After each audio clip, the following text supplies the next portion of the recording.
Hello, everyone, and welcome to the Construction Record Podcast. I'm digital media Warren Frey, and with me today I have. It's Nick Ainis. I'm the president and CEO of Fusion Corp Developments, Inc., and I am the author of my book, Building Toronto's Skyline, Toronto Condominiums Through the Decades. And that's what we're going to be talking about, precisely that, Building Toronto Skyline. I sort of skimmed through a bit of the book, Sure. and let's kind of start with the history of it. Did you enjoy it?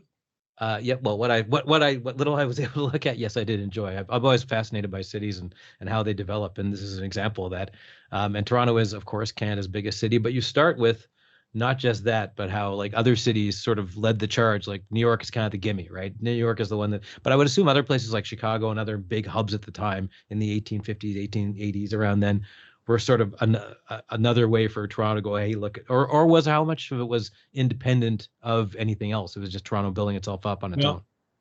Well, I think you look at different cities across the United States. They're the lot, they were a great boost for population centers. Canada's always been sort of less dense and slower to catch on, so to speak.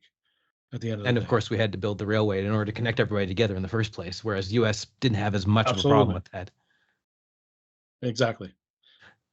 You go into the first apartments and what the differences are between apartments and condos. So maybe you could speak to the first apartments in Toronto and why they sprang up in the first place. I would assume it was to house working class people as opposed to, big mansions for rich people.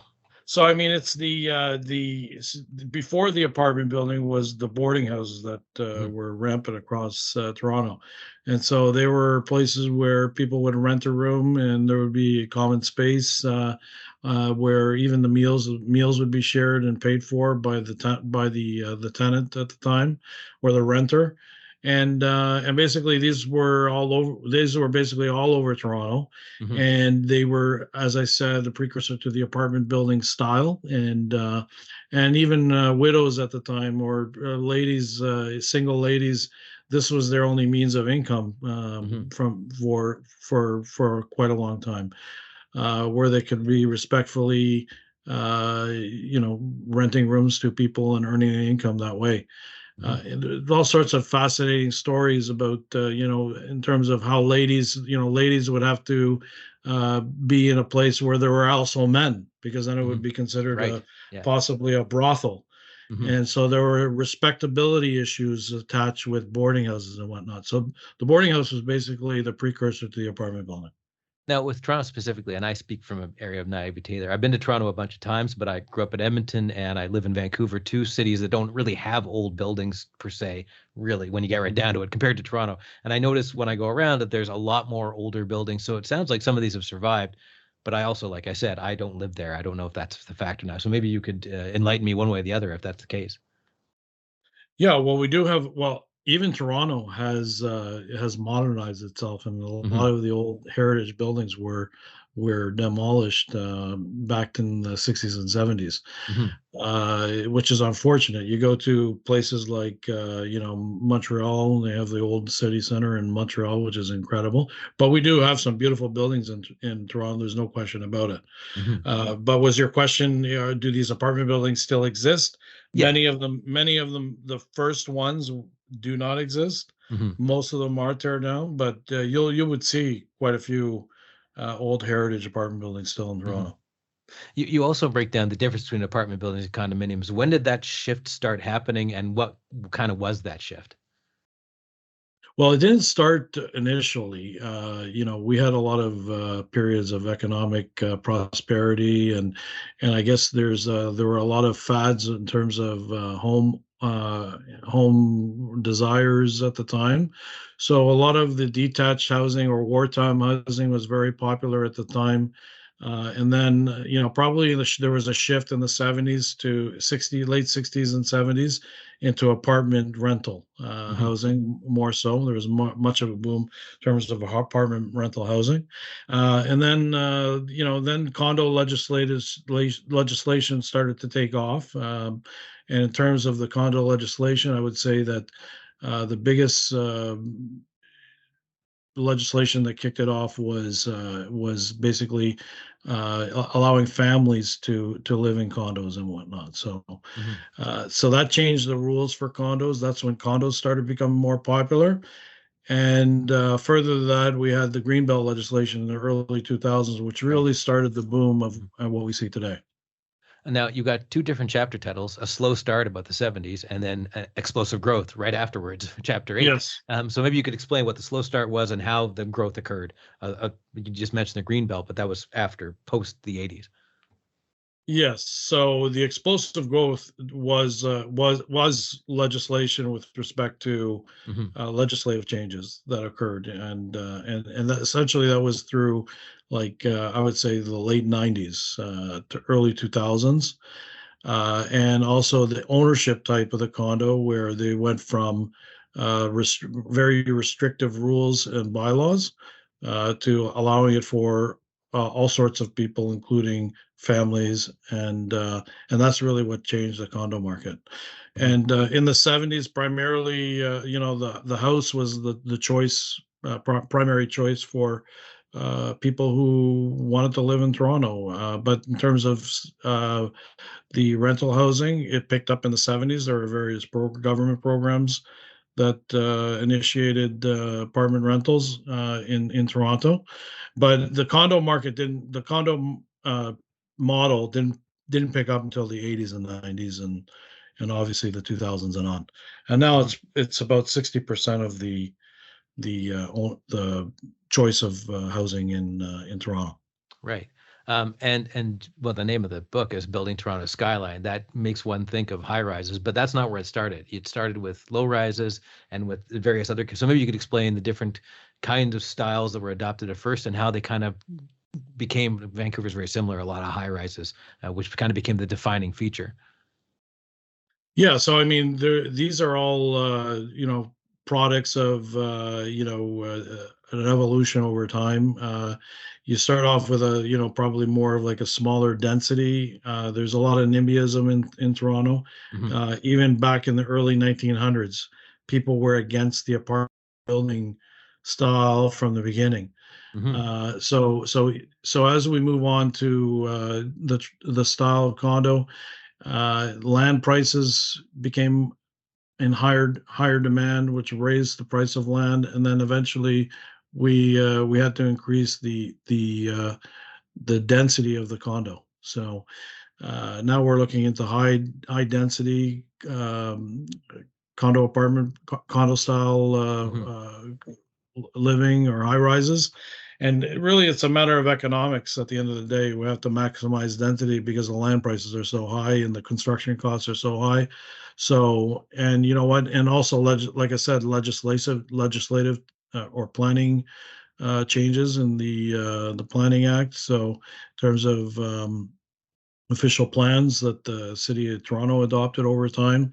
They increased density. It was all part of the Greenbelt legislation. So they focused on, basically the urban city cores Hmm. and transit routes. So they allowed higher and higher buildings. And you know what? We borrow these ideas from other cities around the world too. Hmm. New York is a great example.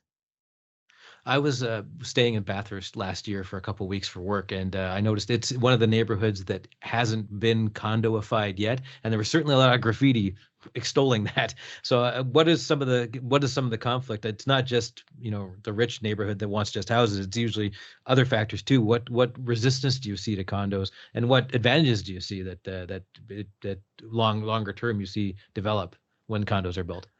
So where were you in the Bathurst area? I Bathurst or cannot what? remember for the life of me. I can't remember the station, but it's near that castle, that sort of famous castle tourist area. It's about a 10-15 minute walk from there. So that might help Oh you yeah, out. But from oh yeah, yeah, sure. That's yeah, Casaloma, you mean? that's the one. Yes, I Yeah. can never keep that Well, if you straight look from at my the head. houses around, so look, you Mhm. have neighborhoods that are prominent neighborhoods, wealthy housing, that's probably very protected. Mhm. Likely that the density in those areas will remain, sort of single family Mhm. detached with large lots and beautiful homes. Yeah, I was south of that, You're more in the more like working class area, I think.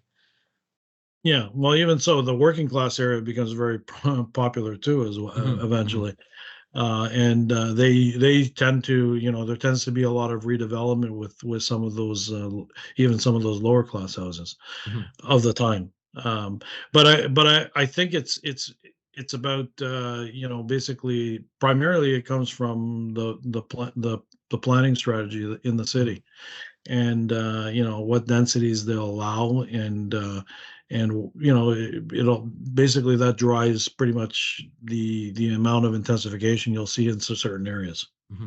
And you also, and one of the reasons people push back is there's this sameness that you note in the book about why many Toronto, not just Toronto, it happens in Vancouver too, condominiums look alike, and what we can do to change it is one of the subtitles. So maybe you could go into what those things are that can change, because yeah, that does seem to be the curse of condominiums. They all end up looking the same. Yeah, and I think for a while that was the case, but you're getting more and more unique architecture. But a lot of it was very simple, plain square boxes, Hmm. mainly glass facades, and you'll see that everywhere. I think it is generally changing. You have some really interesting projects. I think there's one in Spadina that's got this classic early 19. I can't remember the name offhand, but there's this great classic. Art Deco type of style to the building, and it's refreshing because you get to see Hmm. something that's really beautiful and interesting architecture. And so there's a number of examples of that, and across the city, it's changing for sure. And I think the developer. Well, first of all, it's a tough market that we have right now, but Right. before interest rates were under control and there was a hot market, you had a lot of projects that were becoming a little bit more design heavy on the or more intensified on the design side, and Mhm. some much more creative architecture, so to speak. I think that's changing because I think people want something that's an interesting building to live in. Mhm. Did you find with the pandemic, like there was it was reported on a lot, but I had my own doubts about it, that people were moving off to the country or to smaller areas, and then, but did you find that that actually affected anything, or other than short term, or did people just leave and keep going, and then there was less demand for condos? Yes, no, it definitely had a factor in the condo market. I Hmm. think, but it reversed itself, so Right. to speak. Right. Yeah.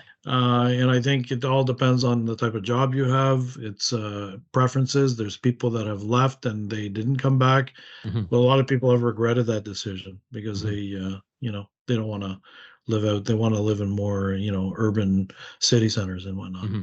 Hmm. And finally, you in the book you mentioned three different factors for the future of condos, like inspiration from around the world, sustainability, which of course is kind of, you have to have that in future designs, and then where will Toronto be in 50 years in terms of how these condos look and function. So maybe you could kind of go out on that, explain those points.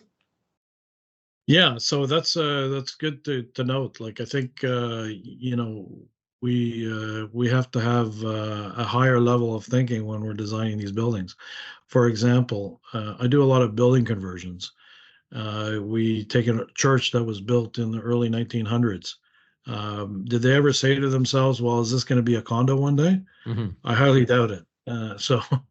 So you have these buildings that are built, but they're not adaptable. So is the future some kind of an adapted type of use for each of these buildings? Do they have a Hmm. different future in mind? So that's one of the concepts that we talk about in the book.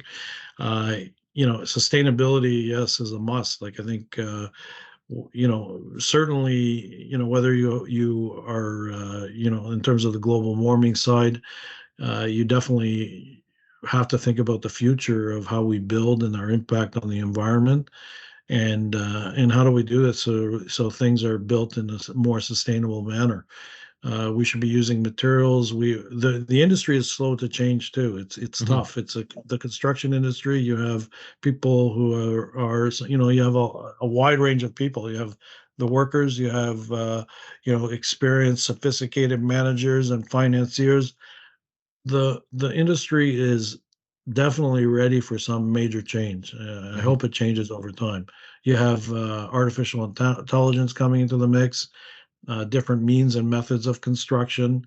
We have so many issues to tackle, including affordability and how do we make housing more affordable for people and within their grasp. We have to think of so many new ideas to help with some of the problems of the day.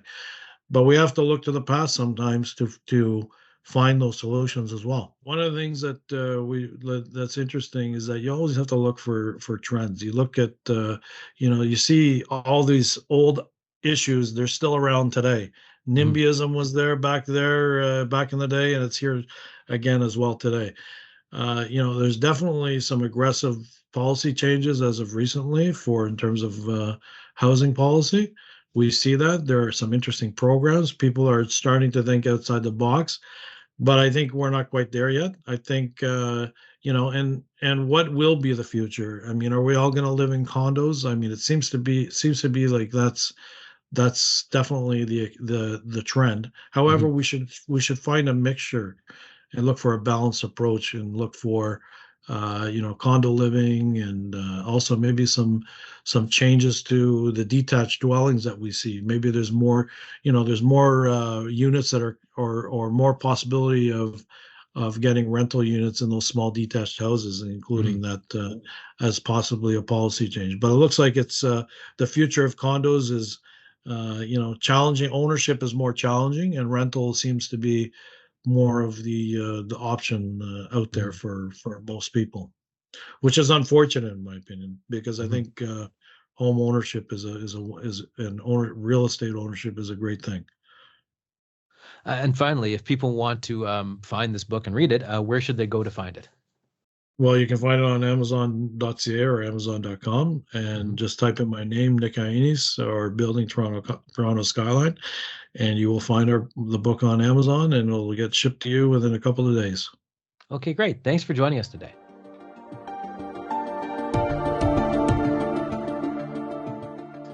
And that's it for this episode of the Construction Record Podcast. You can hear us on Apple Music, Amazon Music, and Spotify, as well as on our daily commercial news and Journal of Commerce websites. Thanks for listening.